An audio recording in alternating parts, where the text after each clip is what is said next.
Welcome to Pretty Good at Talking podcast. I'm your host, Vince Strawbridge, and today we're sitting down with Hare. She's a remarkable hiker who appears in my book about our family's Pacific Crest Trail journey.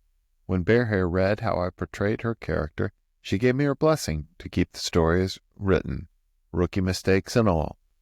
But as you'll hear today, I got quite a few particulars wrong.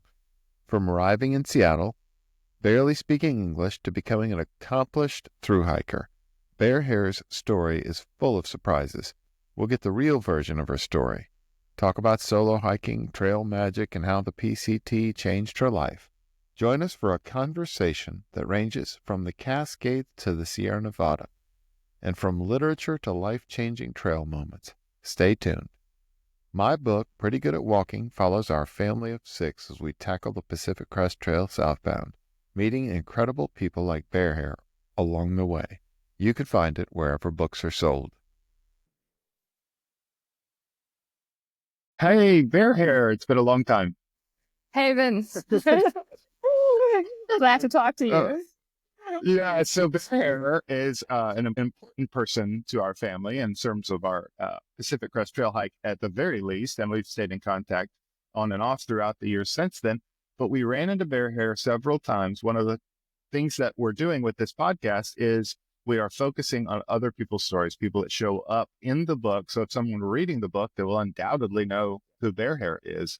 And now we want to open them up to that a little more and really get to know who Hare is. One thing I'll say before we start, and you should consider this as Hare is responding to questions and talking. English is not her first language. It might be about her 17th language.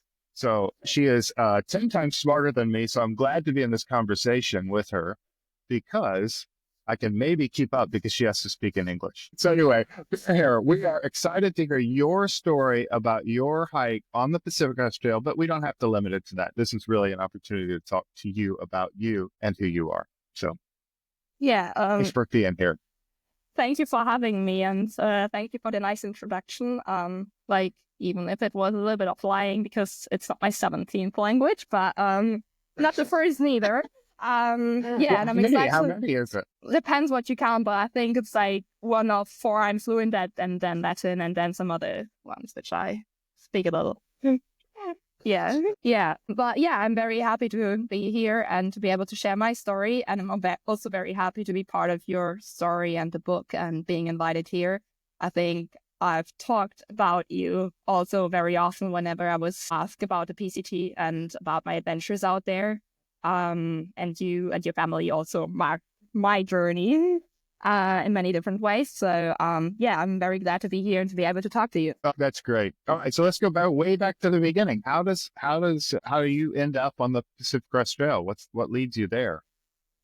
So I love literature. I always was a reader, and I think I'm one of those young women who read wild. It's not very original, but I think when I was 18, it was also bestseller here in Germany. So I found it in a bookstore. I read it. I was in a very low place back then, so I could really resonate with the character. And I haven't read it since, so it's like over 10 years ago by now. I probably also don't want to reread the book. It's probably, the book which impacted my life the most. And I don't want to, I don't know. I'm happy to keep it like this in memory. But I was in school back then, so I couldn't hike the PCT directly.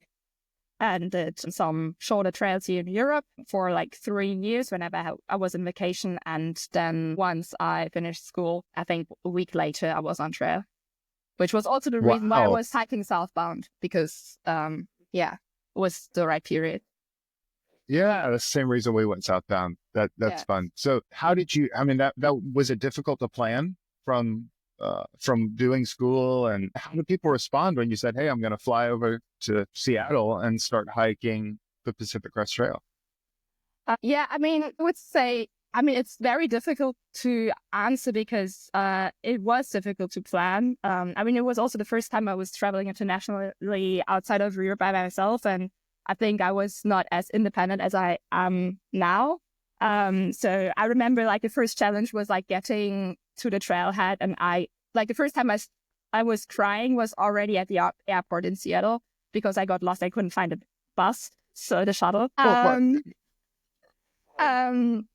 So yeah, the planning wasn't that easy. I was also like since the PCT, I've spent about 2 years on off in English-speaking countries, but back then my English was not as good as it is now. So like even like the visa process and everything was not that easy as it would have been for other people. But yeah, I think I figured it out, and I think there had been a lot of things to think about, and I was probably often thinking about the wrong things because I had so many anxieties, and there had been so many things I was worrying about, like not finding a hitch and having to like sleep next to a road for a week because nobody wants to pick me up, or I don't know, it's like things you couldn't prepare for.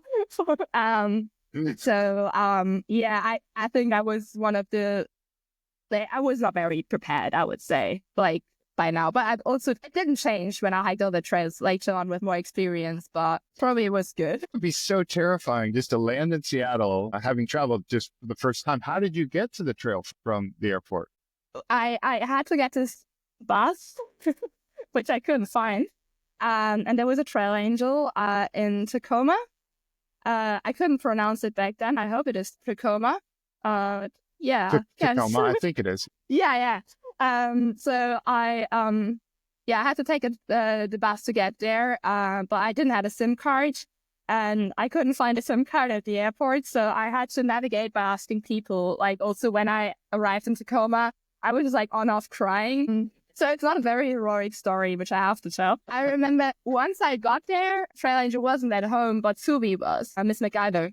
Oh. I started with her, and I remember her being so prepared and so experienced. And also, I had a severe knee injury when I started. Like, I was like in the house, and I had like troubles like taking the stairs. So I was like, okay, let's do that. But yeah, like it was very intimidating.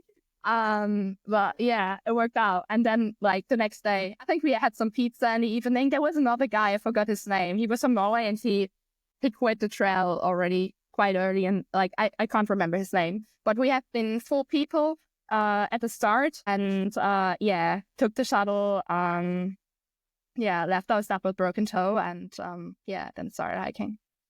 Oh yeah. So what day did you get there to Hart's Pass? I can't remember. We were there. We were there. I think I want to say July 2nd. Yeah. And I think you started behind us and caught us at the lake. And so you, with your knee injury, were walking big miles like out of the gate. Was it just, you're just excited to go? I was not. I was reading this in the book, but I was not. I was so slow. I was really, really slow. Are you sure? Yeah. I had really problems hiking anything over 10 miles a day, especially in Washington. It took a while until I speeded up. So I think it took me 2 or 3 days, actually. To get to the border. But I remember being at Hopkins Lake with your family, and this was even more intimidating for me because you're probably the only one that was intimidated by us. We were really intimidated by everyone we met. Yeah, I remember the first night it started snowing as well, like in your book. So I think it probably might have been the same day or day before or after. But I remember like Suvi, she was like, yeah, I love it when it snows. It reminds me of home. I went to camp all the time. I like her a lot, but I was like, okay, like I'm here now. It's so intimidating. So did you separate from her right away, or did you try to keep up with her? No, I couldn't keep up with anyone. So I was very lucky because like on the border, like it was really on the monument when I met Smiles. So we've been hiking more or less the same pace, and so I stick with her at the beginning and the end as well. So we actually started together, then we hiked separately for thousands of miles, and then we actually ended up together and finished together. That's great. We've already started with a mistake in my book. Maybe I can correct it. You know, it's print on demand. So 72 hours from now. No, I remember thinking that because I remember there were several people that we met there at Hopkins Lake that we kept meeting. So it was Smiles, and I think Sassafras was there. You were there. Yeah. I can't remember. There's just a bunch of people that we kept running into. So it was really fun to get to do that. When did your knee stop hurting? It took a couple of weeks, actually. I felt like it got better with time, probably because like I gained more muscles. But yeah, I was very worried and also like trying to not to push too hard. What is the first resupply stop? Stehekin, yeah. I remember being there with a like filled with ice because I had so much pain in my knee and I was like constantly thinking about quitting at the beginning. So yeah, it was first it was the knee and then yeah. That's what I'd love to tighten in on that a little bit, because there was a moment, like, I mean, I wrote about it in the book, like about, and I wrote about it like it happened once, but it happened every night for the first 3 weeks, where you'd lay in the tent, you'd wake up in the middle of the night thinking, what on earth am I doing here? This is terrible. Yeah. Like I've bitten off way more than I can chew. I don't think we're going to be able to, like, what am I doing? Like, and so, which was the hardest part of like, you had to do a lot of coaching yourself past a lot of difficulty. If you had a hurt knee, you were in a foreign country, you're by yourself. And in a sense, I guess if you were with Smiles, that would be good company. But there's just got to be a sense of wanting to give up for quite a bit of time. I think I never really considered giving up. Like, I was always worried that I would have to, because like the knee problem, the knee situation was very bad at the beginning. And I think like even later on when I was like hiking bigger days, I was always worried that it could come back. Which didn't stop me to hike big days, but it was always in the back of my head. I think like the only time I really was ready to quit was at White's Pass because of the mosquitoes. I think this was like really that was terrible.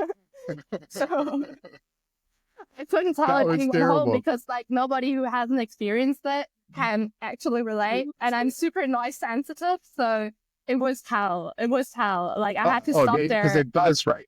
Yeah. Did you have a head net? I had, and I actually, when I was at White's Pass, we did a 0, and I've sent myself, I've ordered like a full body net to Cascade Locks. But once I picked up the Cascade Locks, there was no need anymore to wear it. Yeah, that's right. So it was just a waste of money. That's right. Yeah.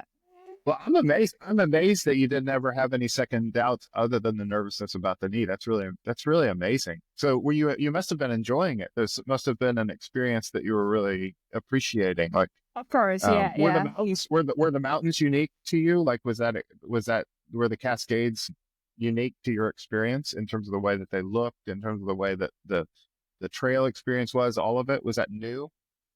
Yeah, I mean, it's like, I think like starting southbound is like it probably was a good idea to start southbound just because of the mountains. I love them. So the views were definitely worth it to keep suffering at the beginning and still having fun. So yeah, that's great. So Washington, by the end of Washington, your knee's not hurting. You're starting to get a little stronger and go bigger mile days. What's a big mile day for Bear Hare? Because for us, a big mile day at that point was about 23 miles.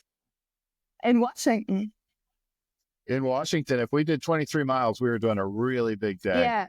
Yeah. I think in Washington, I've only done one more than 20-mile day, which was also, I woke up in the middle of the night. By then I was hiking with Beamer, and I decided to hike like the night to White's Pass because I was hoping for less mosquito inaction at night, which didn't work out. So it was so terrible. Yeah. Can you imagine though? The worst part for me was walking past the northbounders, because we started to meet northbounders, and they would say it's been this bad all the way through Oregon. So I kept thinking, what if we have 400 miles of this? This is going to be so terrible. I'm going to want to go home. Yeah, I think it was so bad at the moment that I couldn't imagine that it would end one day. Like I was so stuck in this. Yeah. Did you set up your tent during the middle of the day to hide in? Yeah, sometimes. But like I'm not sure, but I don't think that I did that many. I actually did. Yeah, I did a lot of breaks. I actually did. Well, like I stopped for every peanut. Like I was like stopping for every little snack at the beginning. I think I just can't really remember like being so stupid, but like I would appreciate every Skittle and sit down for it. So, I mean, I had the time. I think you need a lot more. Yeah, I think you need a lot more rest at the beginning when you do these trails for sure. So had you done training? Had you done some training when you were preparing to come? I mean, I thought I was prepared. I had like I had done some longer through hikes in Europe, but it's nothing comparable. Like I had hiked 4 weeks across the Alps, but it was like on huts. So I was always sleeping in huts, and there's much more of an infrastructure. So this was pretty new, I would say. I had also hiked the GR20 in France. It's in Corsica, which is also a very tough hike, but it's still the same. There's a lot more people, a lot more streets, possibilities to resupply. So, and I never got to this point where I really had my hiker legs. So, I wouldn't say that I was very well prepared. And then the year before, I was like training for triathlon competitions. So I would say I had a good endurance because of all this training I had in the injury. So it didn't really help me. And I also didn't do any competition back then because I was injured. Did you ever miss a resupply or have a poor resupply where you didn't quite do well enough for a section? Or do you remember if that happened to you ever, or did you do pretty well? So I had read about 0-day resupply before I got to trail, which was, I think I needed to do it to feel more prepared. But like I wouldn't say it was problematic, but I've just sent away too much food to any place in Washington because I was unable to really calculate, or like I couldn't really predict the mileages I would make. I wasn't very well prepared, as I already mentioned. And then I think I only sent boxes to Washington. So in Oregon, I didn't send any. And there had been 1 or 2 times where I was low on food. I remember before Sierra City. And when I reached Sierra City, was it there's a place, Sierra City, right? Yeah. Everything was closed when I reached the city. And I was picking apples when I got there because I needed to eat something. But yeah, and some hikers also left me some chocolate bars on the way because they knew that I was low on food. So yeah, but normally it worked out, I would say. And like on other trails, like when I hiked the CDT a couple of years later, I always try to pack more food to not get into this kind of situation. Because there it was way more important out. It's always important, but there had been way less people. Yeah, that's neat. So you arrived in Cascade Locks with Beamer, is that right? Yeah. Okay. And she was only walking through Washington, is that correct? Yeah. Okay, I thought I remembered that. We ran into her at Stevens Pass, and you had already gone through Stevens Pass. Now, of course, are you sure? You were behind us? Why were they saying that you were there? 1 second. Are you talking about the Dinsmores? Yes, you were behind us. We've been there. No, we've been there together. You can cut this out. out. Interactions with you. No, I'm not cutting it out. No, I got it wrong. I got it wrong. I've sent you an email with this as well, with a couple of little corrections. I'm really sorry. No, that's fine. If it works for the story, it works for the story. If it's if it's incorrect and it hurts the story, I want to fix it for sure. If you don't mind, then I don't mind either. Like I like your character. I like your character in the story as a character. And I did, obviously, your second time through now, you probably have noticed that I took some liberties with your story to make it more interesting. Really what I was trying to do, I don't know if you caught this, I'm sure you will have because you're a reader. But what I was trying to do was sort of talk about this person that named themselves something that wasn't true about them. They chose a name that was too exaggerated for who they really were.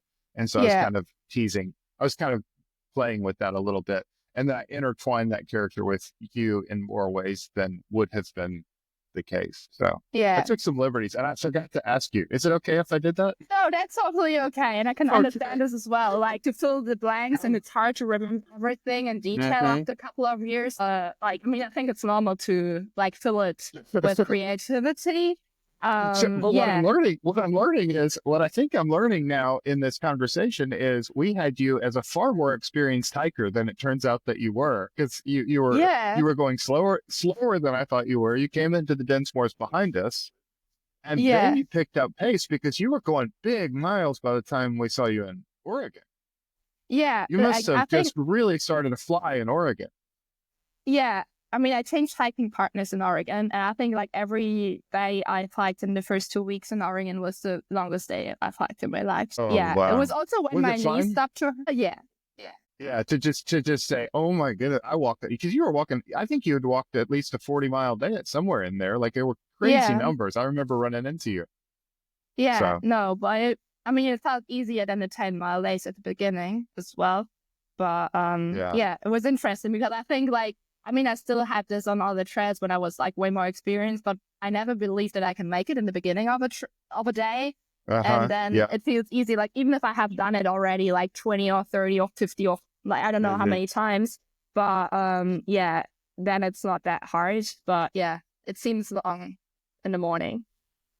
Yeah. Did you like Oregon? Yeah, yeah, I think it was my favorite state. We did run into you in Oregon, and I don't mention it Yes, in the book, but now I'm remembering it was at a water stop, for yeah, sure. And then we ran into you north of Ashland. So yeah, we saw you at a water stop, and maybe then that day or a day later or something, we ran into you. So yeah. I think it was also around Crater Lake at a Mhm. parking lot or something that I ran into you. Oh, okay. Yeah, yeah. It's also not mentioned, but yeah, I can't mention everything. And I only know Well, it because I've listened to it today. I had it's great. I had one of Monica's complaints is that she didn't show up in the book as much as she would like to. She Yeah, said, I certainly played a larger role in the story than I appear. And I said, well, that's fine. But if I had put you in the book as important as you are, the whole book would have been about you, because her, yeah, her feet hurt so badly and everything like the conversations about whether or not to keep going, all that stuff. So much of it centered around her that I thought I kind of want to write this book so the kids have something to remember. If I write about you, they'll only think that the trip was about you. So I thought I got to do that differently. But it was interesting to try to choose where I included people and how I included people. Um, yeah. but But I actually also thought about this, like now that you're saying this about Monica, because I was Mhm. like, I realized that, like everybody probably realized this, but you wrote a lot about June, and Mhm. then I think the second most present character is Georgie, but I think Mhm. like Monica, for example, doesn't appear as often. So I've also Mhm. recognized this. Yeah, yeah, Yeah, yeah. Well, I kind of wrote about the people that I was with mostly, and I was yeah, walking in the back with whoever was in the back. So that was June. It was yeah, mostly June, but it was great. What a hike! It was so much fun. But and I utilized some. Maybe I should ask this question now because obviously when we run into you in Oregon, or when we passed your tent that day that you were sleeping in the middle of the day, and then you passed us at night with a flashlight. Well, without a flashlight, it was so amazing.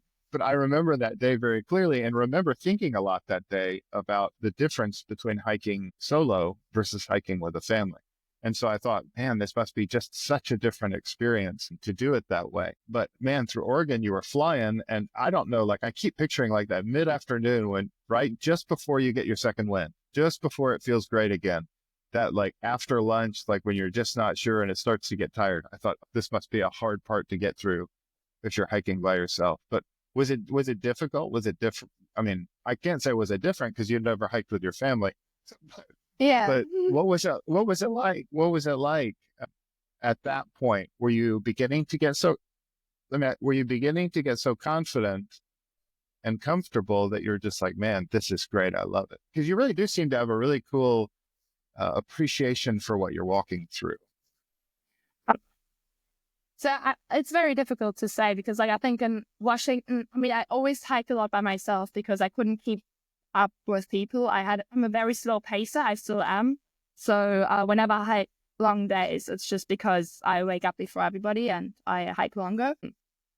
But I always shared campsites with people until mid Yeah. Oregon, and then I had to sleep by Mhm. myself. And I think at the beginning, yeah, it feels very distant right now, but I remember that it was very hard for me because I was like in between people I knew, and I want to like keep up with people, and I had friends behind me, but like hiking by myself and sleeping by myself was very new to me, and I think that was something to get used to. Right now, I feel very comfortable with it, and I love Yeah. Yeah. having Yeah. the freedom of like being able to stop whenever I want to stop, to hike as long as I want, and not having to do as many compromises, I would say. Mm-hmm. So also like being able to listen to my body and rest when I want to rest, or yeah, I don't know. So there's a lot of good things about it, but I think the most fun like on trail is always when I hiking with people and yeah, sharing the moments. So yeah. And so I don't know. but I'm now remembering that you have to tell us about another injury or potential injury, because I remember your feet were pretty bad coming through Oregon. Is that right? Yeah, I was hiking in boots in Washington, and I mean, I had a lot of bad gear decisions before I had it on trail. I pretty much replaced all my gear in Cascade logs. I had a ride into Portland, and I had to replace a lot of things because they were not made for the PCT, let's say. And also my feet were growing, and yeah. And I had some new shoes, but like already hiking out of Cascade locks, I felt they were not the right fit. And I had blisters in blisters in blisters. I had a triple blister, and they were filled with mud when I arrived in Ashland. So it was like, yeah, I was there in the hostel opening them up.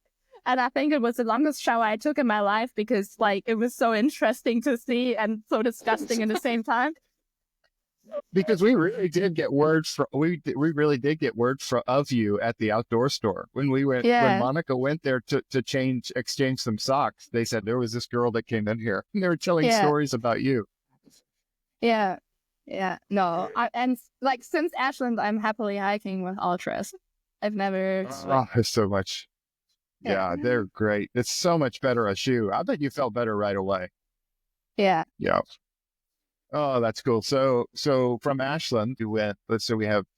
I don't know. Just take me. What's going on? What happens after Ashland? It's a very good question because I was wondering what happened after Ashland. Oh, good. Okay. Well, I can tell you. Really remember. I can tell you significant events for us, and maybe you can find your way to it, because I don't think we saw you again after that for a very long time. Is that right? Yeah, that's possible. I don't think we saw you until the middle of the Sierra. I mean, we were able to track with you because Tahoe. We ran into you that day. That's right. Yes. Yeah. So it's a very long time between Ashland and South Lake Tahoe that we didn't get to see you. And so I'm just sort of wondering about that. But significant events for us were probably there was a fire. There was a lot of smoke in Syad when we came through there, and it was hot. It was pretty hot in Northern California. And I kept thinking, man, I'm glad we're not northbounders. That would have been much hotter than us, because we're starting to get toward the cooler part of the season.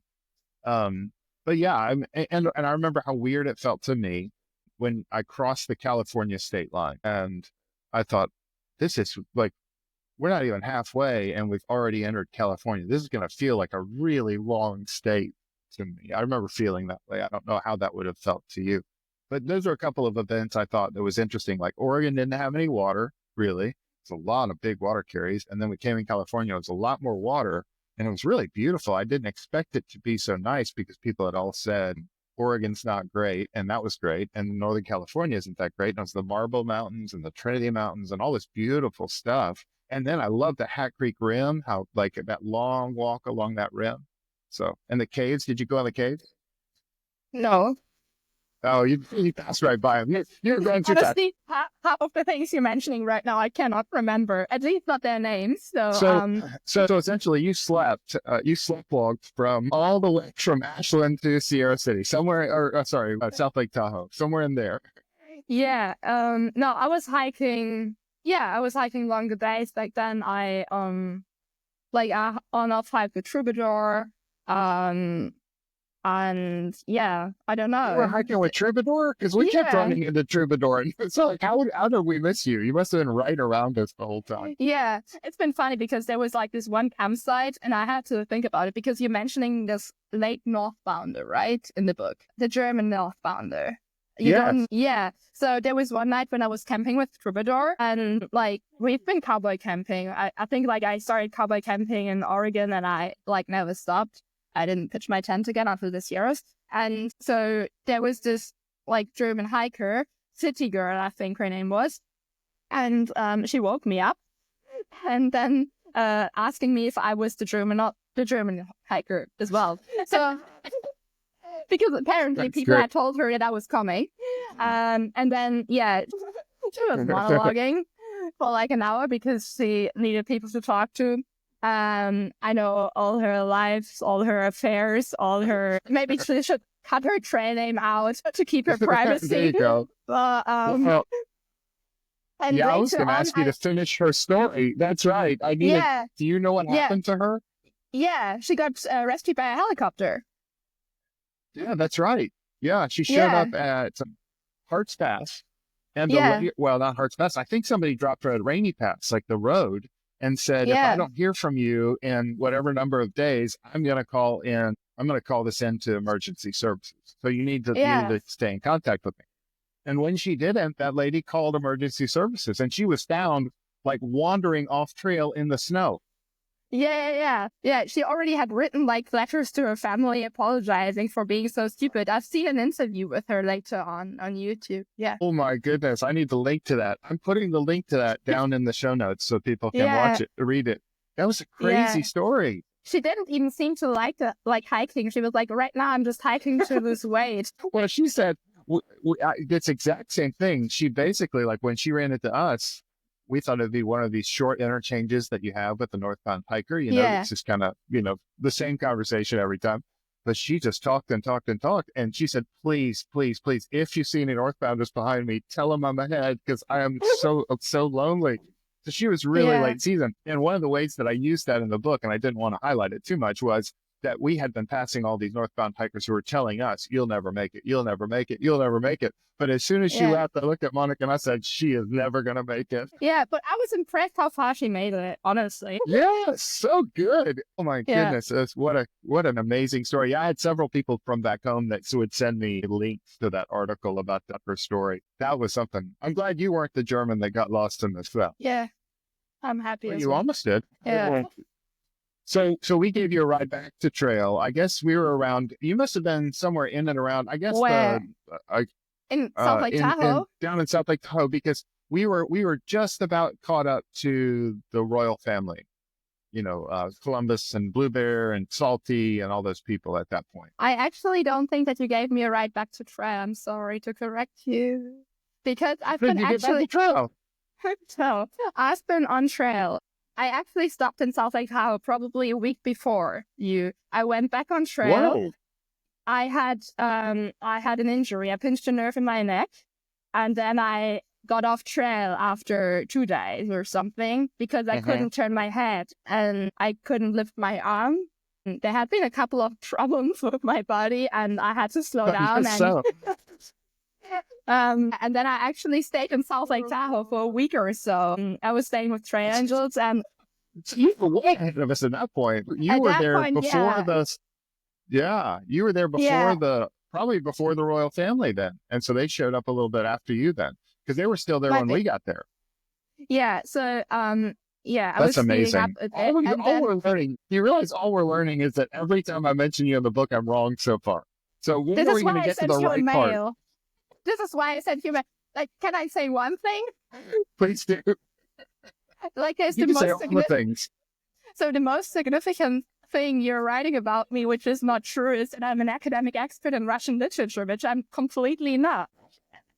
That's just what pick something. You had studied Russian literature, or you loved it, or something. I don't know. I love something. it. Yeah, I was very passionate about it. Like in my teenage years, I read a lot of Russian classics. Yeah, it's something I'm interested in, but I didn't even attend university back then. So I was working in a bookstore, and so one of two things is going to happen from here. One of two things is going to happen. Either I'm going to completely rewrite the book, and people who read the book later are going to say, no, he wrote it this way in the book, or no one will ever listen to this. But if they listen to it, they'll be like, I know all the things that he got wrong. I don't know. I don't know what to take from here. I think, do I have any of the essence of Bear Hare, or are we getting to know you for the first time here? No, I would say like all the parts I could read before, I could recognize myself in the character. It was just like pretty much everything which was written in Washington, I couldn't really see myself. That's so funny. Oh, apparently I was fast. Oh. If I were to create a caricature of you, it would be like big walking, haphazard, comfortable with the whole environment, but also like losing everything, everything's breaking. Like that would be the image Yeah. that I would have created. Yeah. All right. Yeah, for sure. Okay, so you came back to South Lake Tahoe, and then when we left Yeah. town to restart, you went up trail back to where you were. Yeah. So I stayed a couple of nights with the trail angels who hosted me before. I'm still in contact with them sometimes. And Cool. then I met another lady in a thrift store, and she also invited me to stay with her. And then I think I also spent 1 or 2 nights with Smiles and her trail family. But they decided to stay in South Lake Tahoe for a little bit more because for a bit longer because of the weather conditions and to buy warmer gear. And I was already, I had hiked already just a little bit of the section of the Sierra. So I wanted to get back to that point as well. But I remember having pizza with you in South Lake Tahoe. I don't know if you remember that. Which I don't include in the book. Yes. I know we had a significant interaction. Yeah. But yeah, then I found this lady in a Facebook group, I think, and she gave me like a ride back to the place where I left the trail, and then I continued hiking. And how did you get a hitch out of the middle of the Sierra coming back to South Lake Tahoe? That must have been a difficult hitch. I can't remember. I blocked that out. That's a tough hitch. I can't even remember the name of the road or anything. Okay.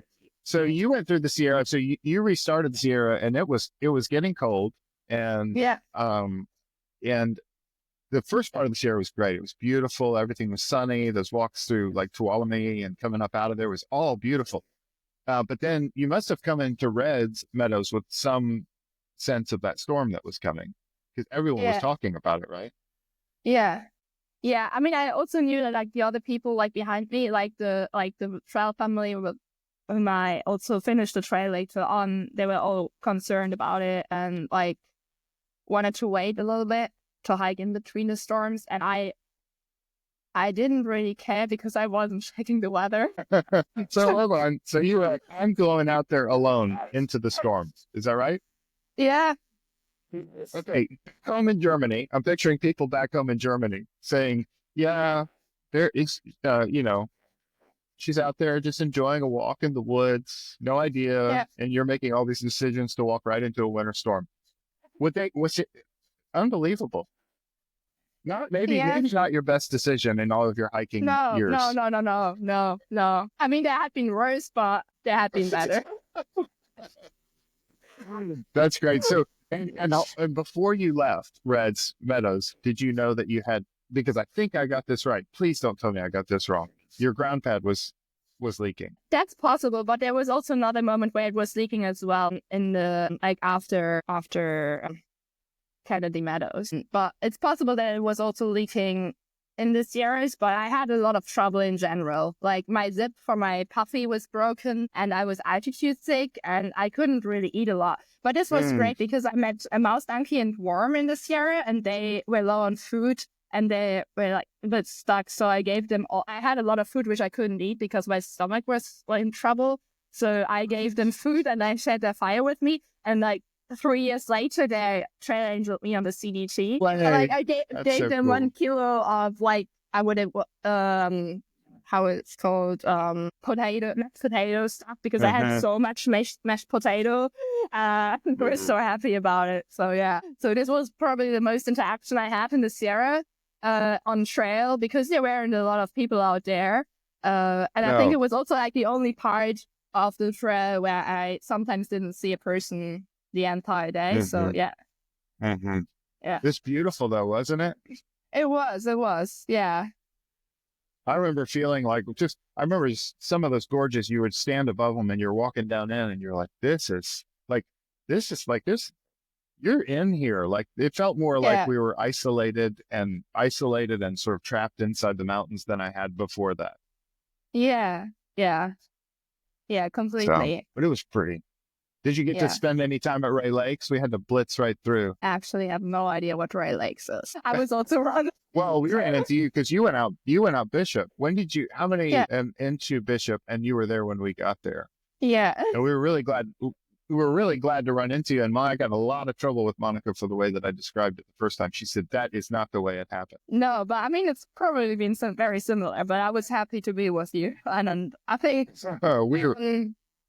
yeah, I think that was probably, I mean, you were just saying that you feel very isolated in this year, and especially as late in the season. And I mean, I was hiking most of it by myself, and I knew there had been people behind me and ahead of me, but there was nobody really around.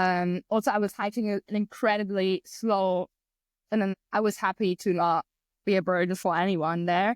But yeah, and then I was just like so happy to be with people, and especially with people I like. But yeah. I didn't know that there were other people in town, so I was just so relieved to see familiar faces. Yeah. Yeah. But this was probably the hardest section mentally for me. Yeah. Well, you just missed Miss McIver because she was doing the same thing to us as she did to you back in Washington when she was excited about the snow. We passed her. We were coming down out of the mountains, out of Kearsarge, and we're so excited to be out of the storm. And there was supposed to be some other part of the storm coming. And we were like, you know, it's going to be snowing. And she was like, yes, I know. I love the snow. And I was like,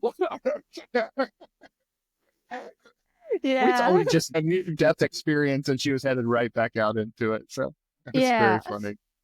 But, yeah. So, and I think I tell the story like you were waking yourself up every 15 minutes in the middle of the night to eat an Oreo to stay. Yeah. Yeah. I really try to like eat also during the night and stuff and to keep warm. Yeah. And it was so cold. And I also hiked a lot at night. Yeah. Oh, that was a good idea. Yeah. Yeah, that's a good idea. I didn't really have an option though, but. Did you have a flashlight by then? Yeah. Yeah, but I think I was hiking so much at night because I was so slow that I used like 3 small batteries a night. Like, wow. Yeah. Wow, that's a lot. You must have been very relieved to make it to Kennedy Meadows South. Yeah, I was. And I also didn't summit with me. Surprise. I don't know if I had nobody watching me, if I had none of my family around, I don't know that I would have brought myself to do it either. I might have been like, I'm getting out of the Sierra as quickly as I can. It's very possible I would have done that. So, yeah. But that's great. So when did you run? Because you hiked with Smiles, because I told So Good that I included her in that trail magic that you left for us down in Southern California. And she obviously wasn't there. It was you and Smiles, I think, that did it. So when did you hook up with Smiles again? So, I mean, I saw her in Salt Lake Tahoe, and then we stayed in touch all the time. I probably double zeroed in the first town stops in Southern California because I wanted to be with people. But I also wanted to hike, so I just kept it more relaxed. And I think she and her trail family catched up at Hikers Heaven. Yeah. Oh, okay. Yeah. Yeah, that was a neat place. Yeah. So, yeah, did you like Southern California? Yeah. It was really nice to be with people again. That's what I remember. Yeah, it was definitely different to be in such a big trail family then. Because before I've always hiked with one person or... It was big? You're saying big. It was more, I just had it as you and Smiles in my mind, but no. There's a lot of people, huh? Yeah, there have been a lot of people, and I'm ashamed to not be able to name all of them. I won't ask you. Thank you. I mean, most of them, yes, but I forget my own family's name. I forget my family's name from time to time. No, we've been it was always changing a little bit, but it was like 10 people on off. So, wow, that's a big fan. That's big. Yeah. I mean, they knew each other since like miles, obviously, but I was the latest one joining them, but yeah. Oh, that's really cool. Yeah. So Smiles had been walking with them. Is that right? Okay. That would have been nice going through the Sierra with a big group like that. Yeah, they also shared the tents and stuff. Oh. It was an opposite experience to mine. Yeah, quite a bit different. Oh, man. So I'm going to ask you here, you're in Germany. You can't be extradited for this. Did you walk through the Yellow Frog closure or did you walk around it? What is it? Uh-huh. Southern California. It's just before Wrightwood. There was a section of trail that had been closed for an endangered frog. And we missed the junction to go out to the road and road walk around it. You never walked the road. I actually do not know. I was hiking it with Smiles. It's around Baden-Powell, right? Yes, that's right. Yeah. We actually hiked Baden-Powell again 3 years later. So You and Smiles? yeah. Did you really? Oh, that's so cool. That's really fun. Did she live out in California, or did she just meet you out there? Yeah, she moved to LA after the PCT. Yeah. Oh, Yeah. okay. Oh, what a neat experience. Yeah. That's great. But I don't know about the yellow frog thing. Well, that's all right. Might I be. think a lot of people did. We did it by accident. We didn't intend to do it, and we just ended up in there. And we're like, we're not going back. And I didn't want to walk it was at night. I didn't want to walk the highway with my kids out there.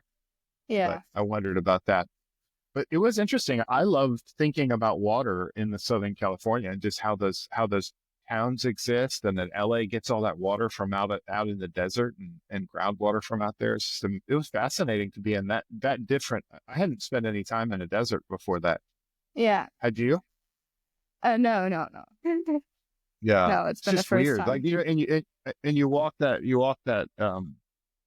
that pipe for miles across there, and you just realize, well, the infrastructure that's in place to get water is amazing. Yeah, I was like hiking like a 50-mile day during the night with like most of it was green, and we didn't even need flashlights because it was full moon, and you could just like so cool. Yeah, but it was creepy because there had been cars as well. So in the middle of the night, and trailers and burned out trailers and. I don't know. Yeah. Oh, wow. That's great. So it must have been quite a relief to get to I don't want to put any words in your mouth. What was it like to come to the border after all of that adventure for you? I think it was very exciting. I was not ready to finish, I guess, because I didn't have plans, and this was probably the biggest mistake I had. But Smiles and I... I just want to say, I want to go on record as saying that when you say this was the biggest mistake I had, that's a pretty significant statement. Yeah. Yeah. I mean, there have been many, but I mean... Get to the border with no plan at all. I mean, kind of. Okay, all right. Take me through that. Like the others in the trail family, they did a 60-mile day, like in the desert somewhere, and like Smiles and I didn't, because I was worried to get injured, and Smiles didn't want to camp by herself, and so we decided to do a 60-mile day, K day, not mile day. Right. Oh no. No, 60-mile, 100K day. Yeah, that's it. To Campo.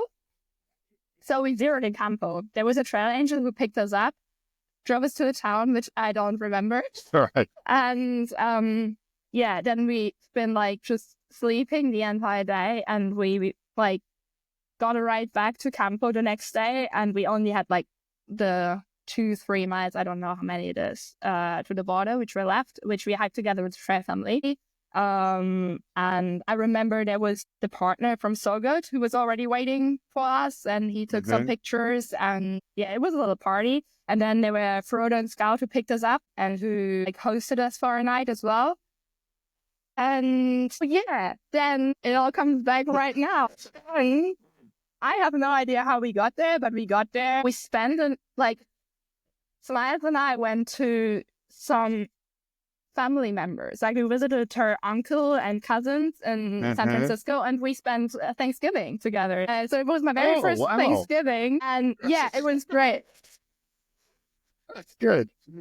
So I have to get it all together. So it was very emotional, and like it was good to be able to eat so much, and and to be clean, and like they shared their clothes with us.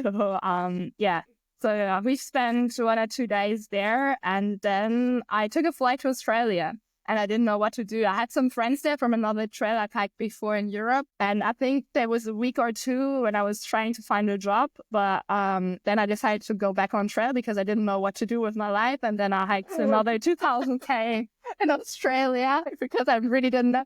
I also like buddied up with like some people there who have been hiking the PCT. There was one northbounder, Jono, who had just like set speed record on the Bibbleman Track, which was the trail I was hiking. So it was like nice to stay in touch with people who just came from a similar experience, because I think this was my major problem, that like, yeah, I wanted to share this with people, but I didn't have a family with whom I've hiked the trail. So, like, yeah, I wasn't ready to leave the trail experience behind, I think. And, yeah. And then like everything was just very random, because I like met a lady, he offered me a job, and I was managing a caravan park for a winter season in Western Australia. This was really not on my bucket list, but yeah, that's how I finished this trip. That's great. Actually, I think it's probably good to have, what do they call it? Like a warm down hike, you know, something to just like get it out of your system a little bit, because it really does make it like you finish and your head's kind of just in a cloud, because it's such a significant thing that you've just done. And especially if you don't have people at home that you can go and share this with, who'll be excited about hearing it. And, you know, like you just want to talk about it. You just want to like something significant that happens. Yeah, I think like this was probably like the biggest mistake, not having a job or a family or a partner to go back to, and not really having a plan for what comes next. And I mean, I told those stories some friends and some family members, but they couldn't really relate. And nothing, it's just like something. I felt very lonely after the trail, and it was very important to like stay in touch with people like I hiked with, and it's my impression that since that time, since the Pacific Crest Trail, that you've done a really good job of balancing both life and trails, because you've incorporated some more trails, and you've continued to pursue your literature education, which I contest that you were already an expert when we met you on the trail, but you've continued to pursue a lot of your academic pursuits and incorporate trails along the way since then. Is my impression pretty accurate? Yeah. I mean, this was pretty much it. Like, I was like lucky enough to be able to combine both, like in the last 5 years. I mean, I finished my master's degree last month, so like it was all about hiking and studying. And wait, your master's? Oh, sorry. I thought you were saying that your master's had something to do with hiking. I was like, no, I thought that's amazing if you incorporated that. But your master's itself was in literature. Yeah, but I was actually writing about a book, like a travel literature book in my thesis. Oh, really? So, yeah. Oh, okay. But no, I was like studying French and Italian literature, not Russian. Writing the book. No, it's all good. Oh, that's great. So you did the CDT, and you say that you're a slow hiker, but you did the CDT in under 100 days. Yeah. It's hard to do that going slow. I mean, I was slow. Like I didn't sleep. Did you go? Let me ask you this.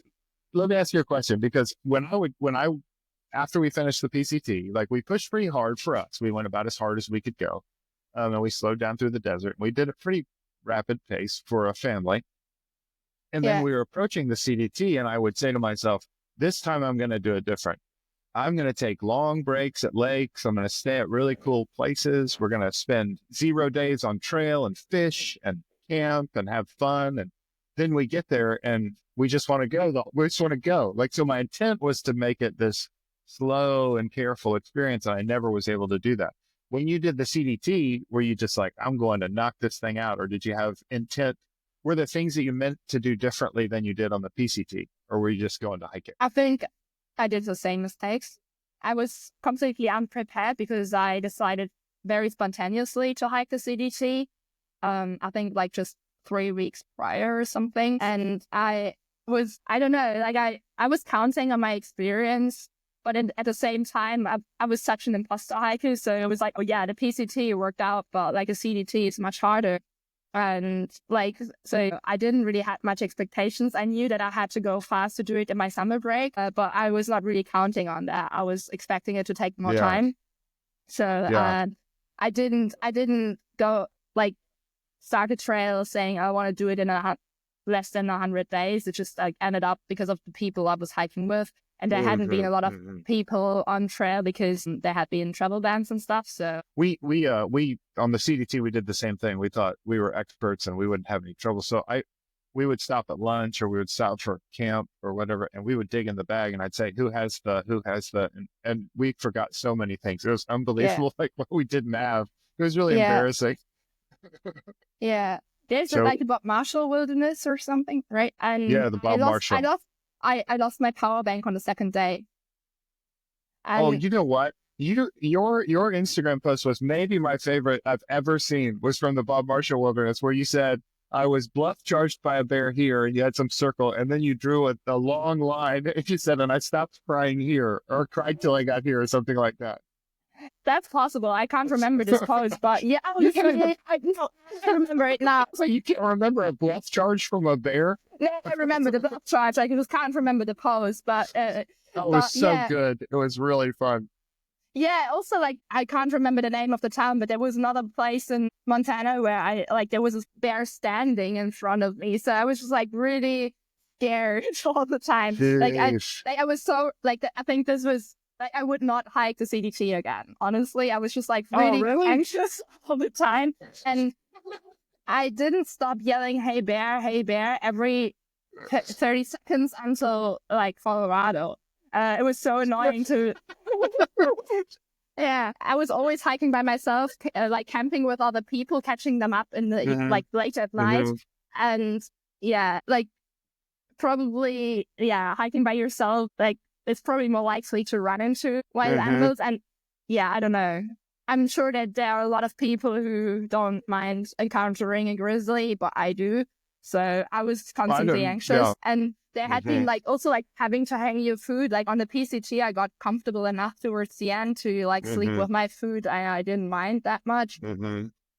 But on the CDT, like I was not even able to throw a rope high enough to hang my food. So it just took me, like we've been hiking long days on regular basis. And then like having to hike another mile or so to hang your food, and I've spent so much time trying to hang it. And then one night I was hanging my backpack with my food and I forgot my sleeping bag in it.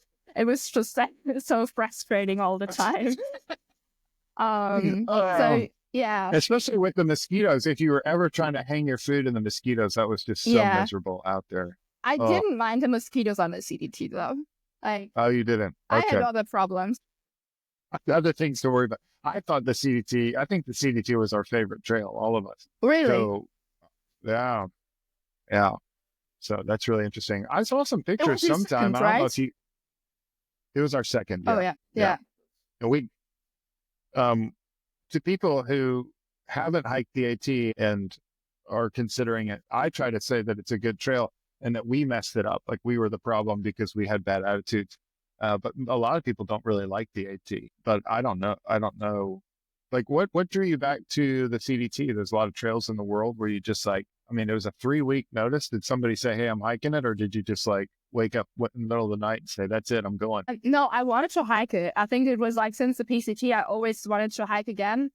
I wanted to hike another longer trail in the US, and it was during the pandemic, so there were travel bans, and I mean, I got vaccinated, but it was still not possible to travel internationally from Germany in the US. And then I figured out that there was the possibility to leave the Schengen area for 2 weeks in order to be able to travel to the US. Oh. They didn't give new visas, cool. but I had a B1, B2 visa, which is valid for 10 years. And I've read in some Facebook groups about some hikers who did a stop in Mexico, for example, for 2 weeks and then were able to enter the US. And I traveled to Georgia, like not the state, but the country.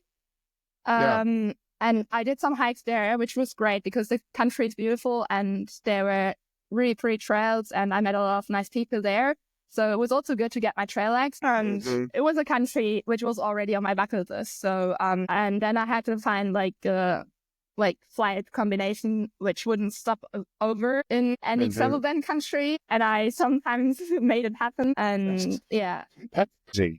so it was like very spontaneous when I figured it out and it would work, but it was no longer already on my travel list or like on my it was planned, but probably also because it was like the next challenge, I think. And I was like, but I was still intimidated. I was like considering hiking the AT instead. I wasn't sure if I felt ready, and then I just did it. Yeah. Wow, that's really neat. So you finished a master's. Are you working on more schooling now? Not for now. No, I'm probably not. Maybe a PhD one day, but not for the moment. No. Okay. Are you making new trail plans? Yes and no. Like, it's really difficult because, I mean, like, sometimes I feel like I would like to go on a trail, but I'm also in a relationship right now since about 2 years, and I feel more settled, and my life is it's more here in Germany now. So I'm not sure if I'm ready to hike something as long as the PCT or the CDT and not being in reach and not being able to call or anything. I'm not sure if I would enjoy it at the moment, but maybe some shorter trails for a couple of weeks. I mean, I would be happy to meet up with you in the Pyrenees this summer. That would be fun. I mean, I already texted you, so I think in Europe, yes, and there is always the possibility that I just decide 3 weeks prior that I will end up at some trail. I wonder, this is instructive for me because I somehow wonder if one of the qualifications that my kids will put on a relationship possibility list will be capable of doing a through hike. Like, if they're interviewing potential partners, if that's what they'll say. No, but I was always dreaming of something you have. I saw myself hiking with my future family, and now I have a partner with a physical disability, and you couldn't but it's not a problem at all. So, I mean, we share many other things. I feel like we can accommodate the physical disability somehow. We'll have to invent something, and you'll have no problem. You're strong enough. You can just help them. I'm not sure. I think we're good like that, and we share a lot of other things, so it's not a problem. Oh, for sure. Like Russian literature. Not even. No, I always thought somebody was. He's not that much of a reader. He's definitely not the partner I imagined, but the one I want. So isn't that funny how that works that way? Yeah. Well, and let me tell you, this is the thing that's fun too. I'll tell you this. Monica and I like to call it the bait and switch. And so she thought she was marrying Mr. Poetry, poetry man. And it turns out I wasn't much like that. I like to go fishing more than anything. And I thought she was extremely laid back. And it turned out she was really particular about things and very uptight about things. And I had no idea. So when we first got married, we used to always look at each other after the first couple of years, and we'd be like, the bait and switch. You are who I thought you were. But of course, then you find out it's actually what's perfect for you later on. Yeah. So, that's laid plans, right? Yeah.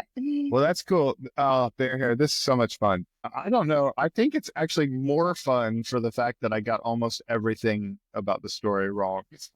Almost. There are a couple of details which are correct. That's so funny. Oh my goodness. But the funniest part is that I offered the book to my family. I offered it to my parents, and I haven't talked with them about it. I'm not even sure if they read English books, but if ever they read it, they won't recognize the academic expert in Russian literature, that's for sure. What we need to do, here's the thing we could do. This is what we'll do. We'll arrange for a copy to be generated because, it's 72 hours later. You can generate a new copy of the book. I'll make you the heroine of the book. We'll rewrite the whole thing, and then we'll have a couple of prints of that book, and those will go to your family, and then we'll put it back to the way we. Sounds like a plan. So you rewrite it however you want. One of the things that obviously, that you ran into in the book was, and I'm interested in this, especially for your scenario where you went all the way to the U.S. You did a hiking trail that was, a little bit unfamiliar to your people. And, I named it Pretty Good at Walking because of that comment from Airborne where he says, I've just given up trying to explain to people what that trail meant to me. How was that for you trying to talk about this with people back home? And were there things that you learned that you think now, boy, I really did learn something profound there, and it's hard to talk about with people? That's a heavy question. Yeah. I think I don't really have the words to explain it because I'm so passionate about it. I couldn't even explain why. And I think there are also a lot of things I romanticize afterwards as well about my trail experience. And it's funny because there's one part in your book where you were like saying that like after the trail, you remember all these dramatic moments, and that's the stories you will tell. And I mean, of course, those are the moments which are more present right now than the names of the towns or the rivers or the the lakes. But yeah, I didn't really feel that I could talk about it a lot. I have one friend from my hometown who also, he actually hiked the Continental Triple Crown 2 years ago. Yeah. So like I talked a lot with him about it and with other friends from trail, of course. But like I don't really have outdoorsy friends here, and outdoorsy in a sense that they could relate. So I'm always happy when people talk to me and they're like, oh yeah, I have this friend, he plans to hike the PCT, could you give him some advice? And I'm always happy to interact and to just tell them the stories and to give them advice, probably better than I had. Yeah, I didn't, I mean, I also don't, it's not very present in my daily life, honestly. It was very difficult for me because it feels so distant from my life right here. Not like only the physical distance, but also like the emotional, like it's a different personality, it's a different name, it's a different life. I'm way more laid back. I would also say that I have a different personality when I speak English, so it's just like feels like very far away. Yeah.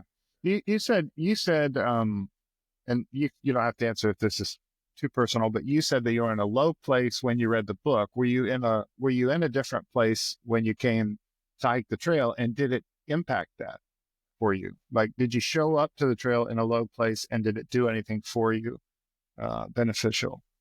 I was not in a low place when I started the trail. I was on a low place when I was reading the book. And back then, I actually talked with it about it with Monica, and because you can cut it out if you want, if she's not okay with this. But I think, that's fine. Yeah. No, because I mean, I had some eating disorders and I was like in a hospital back then. And that's when I read the book. So like I could definitely resonate more with it because it was a young female person trying to hike it without any experience and being mentally not very stable at this point, I would say. I mean, it was definitely already a different situation when I was on trail and when I was like 22 and hiking it. But I mean, it definitely also was good for that because I mean, hiking a long trail just like makes you appreciate your body more. And I think there are lots of people out there, especially people with a similar story, who can learn these lessons, I think. I mean, yeah. Yeah, one of the things that Monica said that I thought was very interesting, especially from her background, that it sounds like you have some familiarity with, was that her appreciation of food as fuel shifted because of the demand of the trail, and you interact with food differently. Like, wait a minute, actually, this is a really good thing, and it really does power this body, which you begin to appreciate your body more and see this sort of you connect it up differently. And so but Monica's one of the best people I know for just talking to people about what's real. She's very good. Yeah. That's Nate. Well, cool. That's very helpful. This is really fun. This has been very fun. Thank you so much for doing this. I really appreciate your time. This has thank been you so for much inviting fun. me. So, and I do hope we get to run into you in France this summer. That would be really incredible. Yeah. So we'll have to make good plans. You said you're not available till August? It's hard to plan because I'm jet hunting at the moment. So I got you. It's very difficult to make precise plans, but I mean, I will definitely make it happen to meet up with you. I'm also in France for a wedding in September, but I'm not sure if you're still around like in September, but yeah. We should be. That'd be great. Yeah. Oh, that'd be so much fun. And what we'll try to do is notify you 3 weeks ahead because we know your whole life can change within 3 weeks. Yeah. That's great. Yeah. Well, thank you so much for your time. It's been fabulous. Yeah, thank you. All right. Thanks for joining us for this conversation with Bear Hare. It's been fascinating to rediscover how our trails intersected, even if not exactly as I wrote it in the book. From her courageous decision to hike the PCT and her later spontaneous adventures on the CDT, Bear Hare's story reminds us that the trail has a way of transforming lives in unexpected ways. If you've enjoyed this episode, please subscribe and share with fellow hiking enthusiasts, and families for that matter, And if you want to read more about our family's PCT adventure and the amazing people that we met along the way, including my creatively enhanced version of Hare, check out Pretty Good at Walking. You'll find it's a story about family, perseverance, and the incredible community that makes up the Pacific Crest Trail. Until next time, happy trails.